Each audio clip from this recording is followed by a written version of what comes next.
Doing good. Say hey. What's up, Caitlin? I'm glad you're here. How'd you like that game? It was funny. I did good. Hi, I did good. She did do good. She got a 303. Hey, Maya. What's up, girl? I'm so glad you guys could join us tonight. Oh, man, we cannot wait to be back together. So, Whitney, how do you feel about some of the things opening up tonight? Or opening up, like, a little bit at a time to restaurants? Are you excited about that? Well, I saw that some of them restaurants are letting people sit outside now. So that makes me happy, and I'm excited to go eat again. Me too. I don't know, like, somebody asked me, like, when quarantine first started, where was the first place I wanted to go? And I was like, I want a good pizza from Yummy margarita. now, like, so many options. I don't know. Have a place to go? Texas Roadhouse. Texas Roadhouse roll. I've gotten takeout out there like a couple times since quarantine, but it's not the same as going in and sitting down. I know. I enjoy the atmosphere. Plus, let's just be real. In some restaurants, it's definitely not as good as like when you get it fresh off the like. And you can get like a sweet tea with it and stuff. Oh, you're so right. You are so right. It is so much better at the restaurant. All right. Hey, Mo. Thanks for joining us on YouTube. I'm glad you're here. Yeah, if you're on YouTube, give us some love. We'll try to do some awesome games where we can do both on YouTube and Instagram Live. But tonight we were just able to do this little game. So I'm glad Kaya got in and she won. And he's on the gift card. All right, guys. So tonight we are going to be talking about new businesses. Actually, we're going to be talking about new businesses for tonight and next week. So I'm excited about that. Because I think a lot of people, maybe you guys have experienced it in high school or middle school, but I think when you hit middle school and kind of on, people start to question, you know, I've heard about Jesus my whole life, like Jesus that walked on water or Jesus that died on the cross, you know, but do we really know who Jesus is? So we're going to talk about that a little bit tonight, but before we do that, let's talk a little bit about fake news. Y'all, has fake news, like the words social distancing, other words that we know now in quarantine. Social distancing is a new word. Like, hey guys, let's do like total verb now. Like we've come up with all new things, but fake news I think is definitely a new thing. Well, we are not a new thing, but maybe sometimes on people's radars because there's tons of news about the coronavirus going on. And some of it might be real and some might be fake or whatever. But I think the thing that makes fake news seem so real, so there's like good articles that I've like seen on, let's just Facebook. I'll look on Facebook and I'll see these articles, and the best ones that get me is when they mix a little bit of truth, or when they mix truth with a little bit of a lie. So it's like they take the truth and then they like totally like just kind of twist it, and it's totally not. It's totally fake. So Whitney, I am going to quiz you on whether you think these news articles are either fake or real. Okay? So you just gotta let me know. Do you think this is a fake article or a real article? Did this really happen? Okay.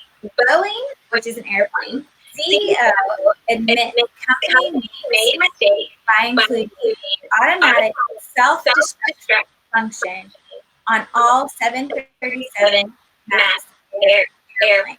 So they are saying that they made a mistake by including automatic self-destruct function in all their 737s. Is this fake or real news?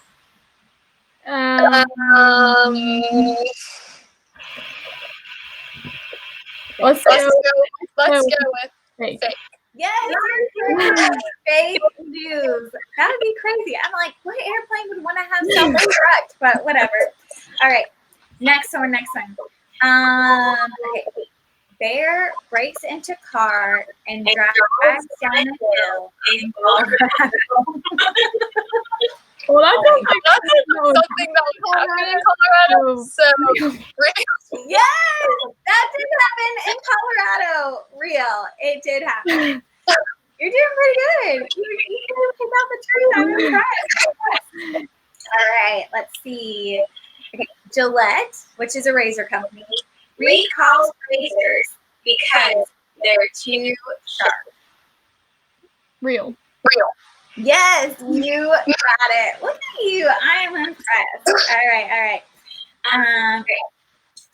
Sony reveals PlayStation 5 will feature full. This is really nice. Will feature full functioning breakfast sandwich maker. So the PlayStation 5 will have a full functioning sandwich. Will feature full functioning sandwich makers. Real? No, that's fake. But you never know. You never know. That would be cool, but It would be cool. Like every gamer out there is like, Yes, please. I What's up? Live, wherever we're on. YouTube, Instagram, what up? Hashtag quarantine here. Okay, RJ, we're gonna ask you really quick. Is this fake or real news? We'll give one to RJ with, all right? I'll get it wrong. Yeah. All right. Okay. Heat wave cooks mussels. You're from the beach area. Heat wave cooks mussels in their shells on the California shore. Real or fake news? Either or, like mussels are cooks them. I'm gonna say fake. No, real news. I'd say Florida be real, but not California. Mike says hi to you. Who's that? Michael Mignano. What up, Big Mike? Big boy. Okay. One more, lady. We'll see. She's doing really good. She's gotten, I think, like, All right. Captain Obvious. All U.S. spacecraft, okay, are to be replaced with high-speed trains. So they're going to be trains by 2030. 10 years. Fake? Yeah, fake news. I think that one. I can't imagine there being high-speed trains all the way to outer space. All right. Well, thank you so much for playing that little fake or real news game with us tonight. But something that I just think is think about with all the misinformation out in our world. What impact, if any, do you think it has on our relationship with truth?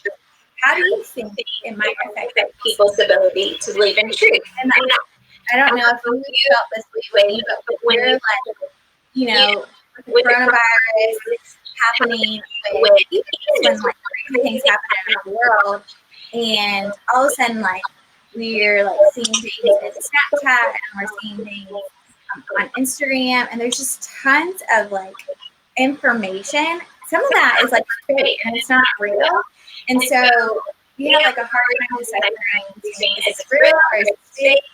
Has that ever, for you, I can see for me, I know I have, but has it ever made you say, what do I even believe is true? Have you ever felt that before? I mean, yeah. Because sometimes even though you're a Christian already, like Jesus is real. Sometimes by seeing those other opinions and those other things, you're like that really makes you like second think. But then again, like you have to be like reality check. Like that's not true. Like I know my roots.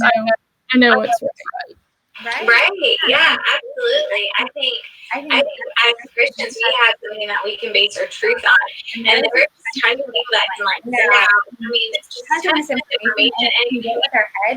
But I think if we know who that truth is and that's kind of what we're going to talk about tonight, we can lean back and have that strong foundation. And our foundation is communication.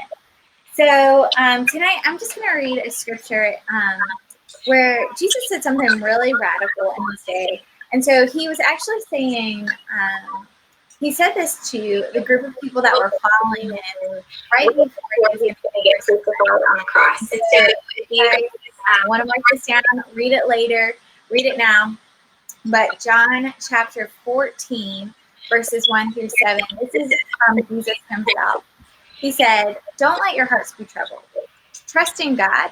So if you trust in God, trust also. Jesus is saying, if you trust God, trust me too. There's more than enough room in the Father's house. If this weren't so, I wouldn't have told you that I'm going to prepare a place for you. Or sorry, this was a question that actually Jesus said. He said, there's more than enough room in the Father's house. And then he says, if this weren't so, when I told you that I was going to prepare a place for you, he was saying, hey, I'm getting ready to go be with my Father, right? And if it wasn't a place for you to be welcome in, would I have told you that I was prepared? Right? Basically what he's saying. Why would I tell you that? He's saying, when everything is ready, I will come to you so that you will always be with me. And you know where I'm going, he tells his disciples. And one of his disciples, Thomas, says, no, we don't know where you're going, Jesus. And he said, Thomas continues to say, we have no idea where you're going, so how can we know the way? And this is where Jesus says something really radical. He said, I am the way, I am the truth, and I am the life. No one can come to the Father except through me. If you had really known me, you would have known my Father. You do know him, you have seen me. So Thomas is like, Jesus is saying, hey, I'm going to a place. And Thomas is like, where are you going? He's like, I told you I was going to go be with my Father. He's like, how do we get to your Father? And Jesus is like, I've been trying to show you this all along, that only through me can you get to the Father and be in eternity in heaven one day with me, where there's no more sickness, where you can be fully who I've created you to be, where there is joy and where there is peace and just where what life was really supposed to be, right?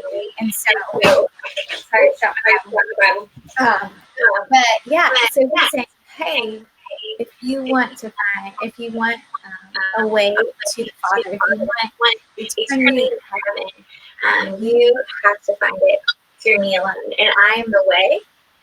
So you have to, he shows us the way to his cross, right? But he also says, I'm the truth. And that's a really radical statement that he made, because no one else can do that truth other than him. And I'm the life. That in him, everything else leads to death, but he leads to life, right? And so I think the goal of the enemy often is that he, just like that fake news, will try to take the truth and try to make it and take that truth for what it really is, but then kind of twist it and it becomes a lie. So let me give you an example. I think the enemy has this people, hey, Jesus is loving, and you'll forgive it. You know, if you mess up, Jesus loving, and you'll be forgiven. So don't worry about sinning. And as you and I know, that sin leads to death, right? And so Jesus is saying, yes, I'm loving, but don't sin, because that leads to your death. But the enemy comes and says, oh no, Jesus is loving, you'll be forgiven. Yes, all of that's very true, but the truth is that if you choose to sin and you're prepared that you're sinning, like, be like, oh, well, Jesus is going to forgive me, no big deal. You know, don't take sin seriously. That will lead to our ultimate, I believe that spiritually here now, like we make ourselves dumb to the things that we know that we should be doing. It's like, I did one bad thing, and it's like, oh, that hurt, like, I did that once, that was kind of wrong, I should have done it. And then the more and more we do it, the more and more we get into that wrong thing, right? Mm-hmm. And so it's almost like a part of us, you know, almost just starts to stop, you know, that that sensitivity to what we know is true and right and good. We let that purpose start to die away. I believe it was just here now. And then there's also the consequences, that feel like death sometimes, maybe loss of friendships because of how we hurt someone, or different things like that. But then it's to our ultimate death. And so if we are going to, we have to remember that the enemy is going to take this truth and he's going to often try to say that truth, but mix a little lie to that we do the things that we know that we shouldn't do. And so, last thing I want to say before I have you answer some questions for us, Whitney, is this is what I really find interesting about when Jesus talks about the fact that he is the truth. Right? You can see a little bit of truth, you have to see the whole truth, right? And Jesus didn't say, okay, here's the way, here's the truth, and here's the lie. If you come to the Father and do these 5 things, you're going to get to heaven. He doesn't say that. He doesn't say, okay, here's the truth, here's the way, here's the lie. No, he says, I'm the way. So Jesus didn't say this like textbook filled with all the right answers. Okay, it's not about, hey, here you need to do this and this and this. He actually gave himself to us, and he invited us to know. So this is where I think we remember that our really start being a nice follower is not about it's not about religion. It's not about religion. It's business. Yeah, it looks like that can be on the outside, but it's about a religion. Because it's like if I choose to do this and that, what does that mean?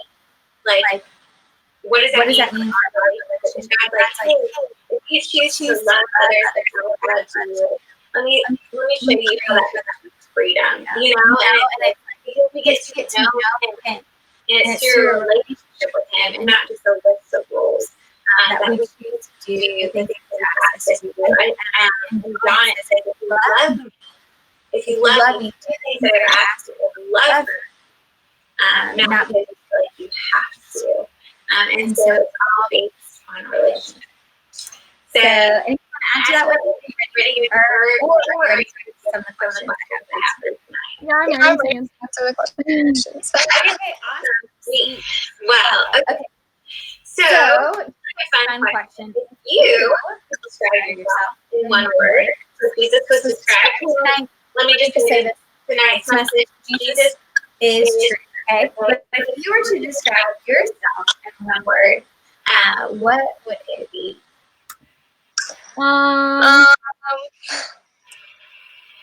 Probably like I guess. Yeah. Awesome. What makes you use that word diligent? Like I guess like I know I have to do something like I do it on time, I guess. And I do sing. I don't know. Yeah. No, you're like consistent. Yeah. That's awesome. Yeah, no. I guess. Yeah, diligent. Synonym or whatever. We need to but right, yeah, no, you're somebody that we can rely on to get things done. I would agree with you. You are somebody that I feel like if I needed to, needed to take deep on then I can really just trust you with that and trust that you're going to do it well. So that's awesome. I agree with you that you are diligent. And that's a really awesome quality to have, by the way. I need to be diligent in exercising. It is a struggle. All right. Okay. So we're talking about Jesus' truth, but if you could describe Jesus in one word, and if you need to, that's great. If that's what you have.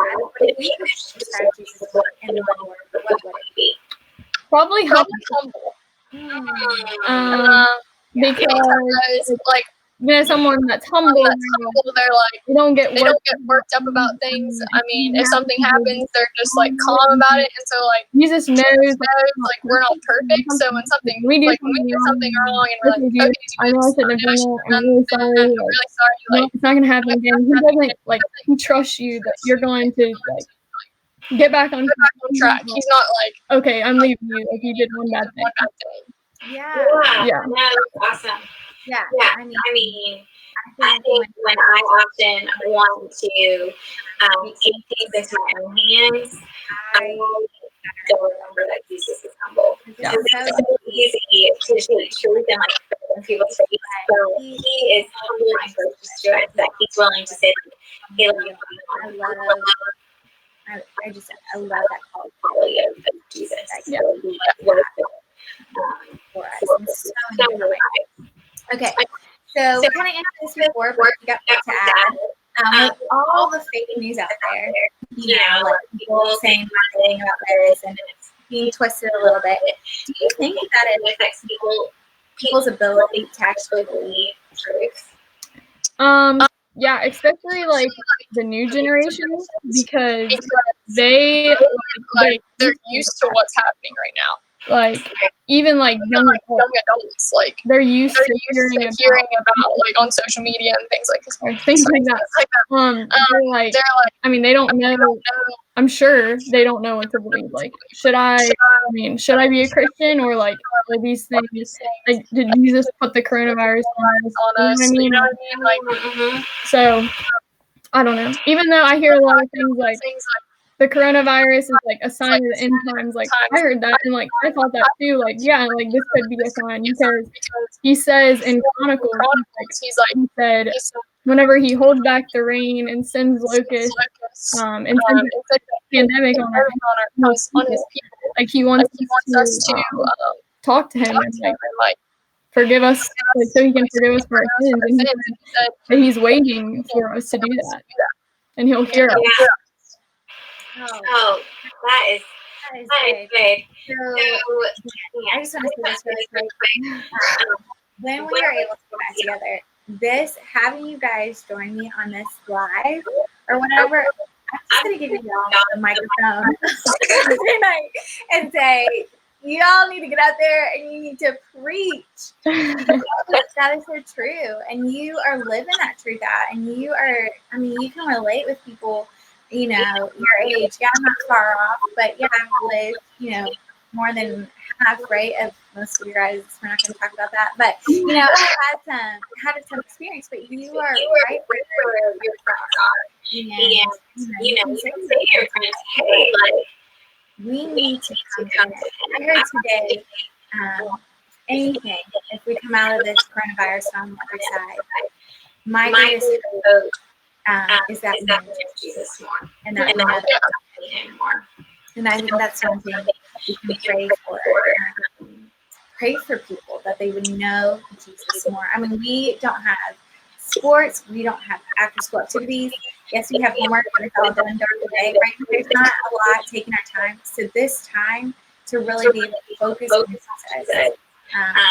and to know more about him. So I think it's so important that I hope that when we come out on the other side, we would know him more.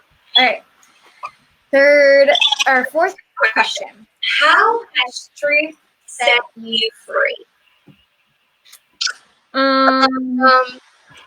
Truth has set me free because I don't know. Instead of worrying about things and maybe something happens in my life, and I'm like, you know what, like it's meant to happen. Like Jesus, I know you're going to take care of it. Really, I don't worry that much. I mean, yeah, some things obviously I'm not perfect, but I just give everything to him, and so I don't worry about things. I'm stressed out about a lot of things. And I just trust him that he's gonna take care of it. And I'm just living my life and having a relationship with him, and that's all I need to do, and he'll take care of the rest of it. Absolutely, because that's what his word says. That's what the truth and this word of God says for sure. That's awesome. All right, last, Whitney, I would love for you to tell us your story and how you came to believe that Jesus is the truth. Sorry, my phone. My phone just like. You're I've always been I've grew up always in a been- Christian family and went to church and everything.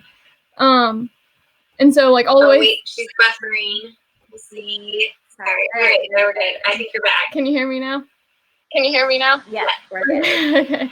So I've always grew up in So I've always a grew Christian up family and in going to church and Christian stuff like family that. and going to church and stuff like that. And like Um, in middle school, Through middle school, I was like obviously I was a Christian. I played basketball and stuff, and I would always pray before each game with my team. with my team. Then I got to high school, then I got and to high freshman school, year was and kind of rough. freshman Like year I was kinda wasn't rough. Like, focusing I on Jesus, wasn't wasn't focusing focusing on on Jesus, everything. wasn't focusing on Focusing on everything. sports a lot. Focusing on sports a lot. And And then I sophomore year came along, quit sports because that wasn't everything to me. It taught me a lot of good things like teamwork and leadership and stuff like that. But that's not what I wanted to focus on. So I quit sports, became really close with Jesus, met really good friends, started going to Trinity youth group and stuff. Met really good people there too. And then I started working with my family. That's what matters to me. And became really close with Jesus, and just becoming closer and closer as I go, I guess. Yeah. And so now we're here. Yeah, that's awesome. No, and I love that. I think like for a lot of people that have grown up in Christian homes, you know, our journey to know Jesus, our story to know Jesus, I should say, is a journey often because we know truth, but there's a point that we have to make that decision to draw closer to Him. And so that is the greatest thing that you can do. And I'm so one of the things I'm going to kind of go into mom mode really quick. Sorry, guys. But I love you all so much, and I not only pray this for my son and my daughter, but I pray this for you as well. as much as I would love for all of you guys to live perfect lives and never have to experience consequences of sin, because sin, it hurts us. It hurts God's heart. It hurts people.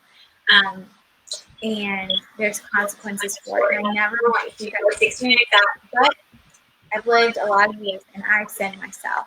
And I've experienced that because there's my flesh that wants to do the things that it knows it shouldn't. But one thing that I pray for you guys, and I pray for Robbie and I pray for Melody, is that no matter when you mess up, that you would always love Jesus more. And so I love your story where you have chosen to say, no matter what I messed up, I know in Jesus, and I'm going to choose to love Him more. You know, then, and I'm going to always come to Him, and I'm going to always find Him. And so you've had this journey of just wanting to know Jesus more and know Him more, and you know, reading your word, being encouraged. And so I love that part of your story. You didn't have to have these like, you know, I think sometimes it's growing up in people that have these like past, so they did something so wrong, terrible, and sometimes and then they realize that their lives were a wreck and they didn't need anyone else but Jesus. You know, but for us, I feel that when we're growing up, because I same story, you grew up in a Christian home. You know, for people that have grown up in a Christian home, we don't really have these stories, but I think what we do have is this opportunity from a very young age to choose to love Jesus more, because we recognize really quickly, early on in our lives, what sin is, but we also realize what His love is. So, Whitney, I didn't ask you, but are you cool with praying for us tonight? Yeah, I can pray for us tonight. Yeah, Is that good? Yeah. Do you want me to pray or you pray? You want to pray? Are you good with that? I guess so. Yeah. Sorry, I threw that on her last minute, guys. Sometimes I know it's like, what am I saying? But whatever you say, it's great. And as you pray with me, I just say one more thing to everyone. But I just pray a quick prayer for us tonight, and then I'll just say one more thing, and then we'll say, Okay. Okay. Dear Jesus, Dear Jesus, thank you for everything you do for us, and and pray that you we pray that continue to heal the people that have the coronavirus and keep us all safe from it. here from it. And we're excited to get We're back to excited to get back to church and church see our and Dash see our family. Dash I family. know I am. I am. So thank you for letting us thank you be for on letting us be the on and the get to talk with get each to talk other with each and other, make the most of make it. the most of it. Thank you for everything you do for us. Amen. And no, thank you so much. I'm excited to be back with our dad family too. But before we get off tonight, I feel like I would be missing out on this if I didn't share this with everyone. I just was saying this really quickly from the beginning. I knew that I needed a savior. Because I'd sinned. I knew that I wanted to spend eternity with my Creator. I believe that there was somebody that created me. And I believe that that Creator wanted to have a relationship with me because I was told that that Creator was God, who was Jesus in the flesh, who needed to forgive us of our sins. And so that is the greatest decision I personally have ever made in my life, is to follow God and following Him. That has brought freedom to my life. We were talking about this, and I love what you were saying. You said it perfectly, that you don't stress out about things because you trust that God is going to work all things out for your good. That's the truth. That's what it says in the Word of God. And that's what we lean on for our truth. And so tonight, if there's anyone that has watched tonight, you watch later, wherever you might be, if you are wanting that relationship with Jesus, if you are wanting to say, I trust you as Lord, I want to be you, Lord, I want to believe the truth that you have for me. Would you DM us or leave a comment on our YouTube page, and we would love to just have an awesome conversation later and get in touch with you and tell you what it means to be a follower of Jesus Christ. So, all right, awesome. Well, thank you so much for being on here. Like, this so much fun to be with everyone. So incredibly bad, but yes, awesome. Well, you have a great rest of your night, and all those here, don't join your see everyone later. Bye, girl.